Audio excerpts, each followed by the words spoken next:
నాగమణి రహస్యం. నాగమణి అంటే ఏమిటి? పురాణాల ప్రకారం కొన్ని వందల ఏళ్ల వయసున్న పాములు, ముఖ్యంగా రాజనాగుల, తమ తలపై ఒక ప్రకాశవంతమైన మణిని కలిగి ఉంటాయని నమ్ముతారు. ఇది చూడటానికి నీలం లేదా ఆకుపచ్చ రంగులో మెరుస్తూ ఉంటుంది. శాస్త్రీయంగా దీనికి ఆధారాలు లేకపోయినా భారతీయ సంస్కృతిలో దీనికి విశేష ప్రాముఖ్యత ఉంది.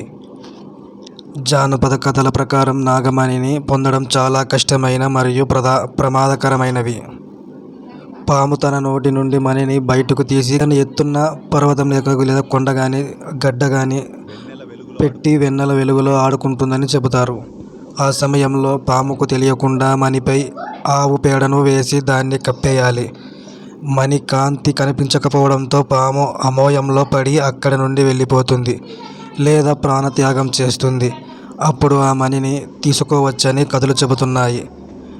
మణిని దొంగిలిస్తే నాగదేవత శాపానికి గురవుతారని ఒక నమ్మకం కూడా ఉంది.